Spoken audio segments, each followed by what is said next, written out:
everybody, we're back. We're 2 weeks away now to the CrossFit Open. Oh my gosh, I bet everybody's getting so nervous and all you're thinking about is double unders. Well, that's one of your problems. Stop thinking about it. So what are some things that they should review? What did we talk about? We talked about endurance, checking in with their bodies, their foundation, footwork, making sure they can move their feet and not move their hands at the same time. I think in week 1 we reviewed to make sure that they have the right amount of ropes, making sure to check for kinks. But I kind of want to touch base with that really quick is what kind of rope are you using for the CrossFit Open? And that's going to vary based on everybody's abilities. So, Kai, how many double unders can you do in a row? You might not even have a number, like more than a couple hundred probably? Yeah. All right, so Kai is really good at double unders. So if the CrossFit Open's just around the corner, what's probably gonna be a rope that you'd like to use? You know, let's say there's 20 double unders and 20 wall balls for 10 rounds. Probably your speed. Probably your speed rope, right? Because Kai's so proficient at double unders, he can manage a fast speed rope. So what if you can do 0 to 3 double unders? It's not that many double unders.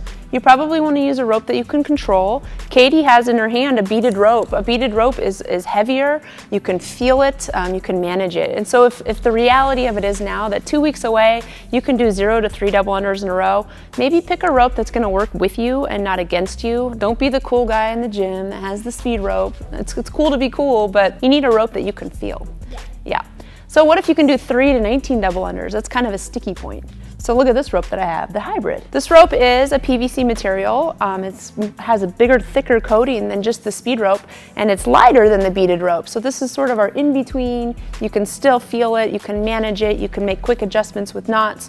So it kind of fits for the people who can do 3 to 19 double unders in a row. So here we have it. I can do 3 to 19 double unders in a row. I'm probably gonna pick a rope that I can feel still, but that's not too heavy. Katie can do less than 3 double unders in a row, so maybe the beaded rope or one of these ropes is good as well.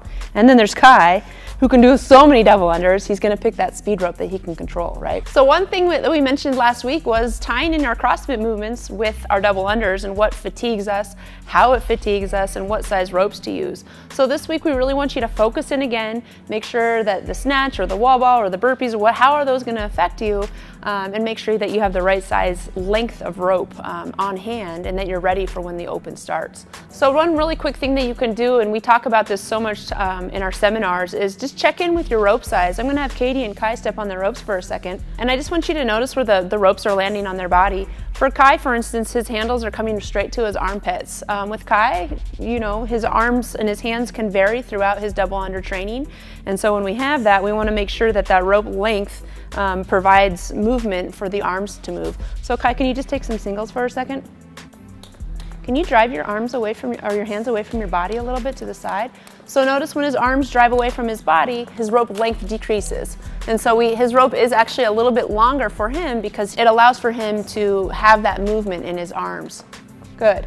And so Katie, she stepped on her rope. Her rope comes up to her hips. This is a really short rope, right? But when Katie does her singles, we look at the movement over her head.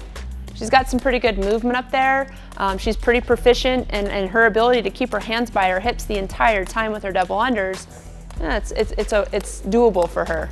So this is a good size rope for her to truck along with. Let's talk about one more thing, and that's strategy. When you're in the midst of a workout, you're doing double unders, and you're wanting to move fast, and you're going to a movement, and then you're picking your rope off the ground. Kai, can you just show me like 10 double unders, and then I want you to quickly pretend like you're gonna pick up a barbell. Okay, ready? 10 double unders. 1, 2, 3, 4, 5, 6, 7, 8, 9, 10. Pick up a barbell.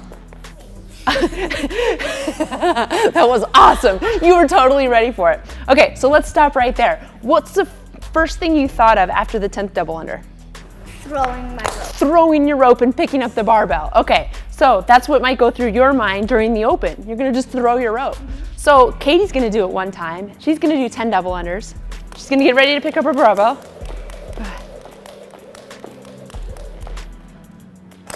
Okay, and then she picked up her barbell. So she took maybe what, half a second? She thought about it, she did her 10th double under, she sat there for a second and she put her rope down and put it in a nice position. So her handles were ready to go. Do you think that would be a good strategy for those CrossFitters out there? So what's to say, is it right or wrong to put the rope in the front or in the back? Front for you? How about you? I think it's about preference. I actually like to set my rope up in the back.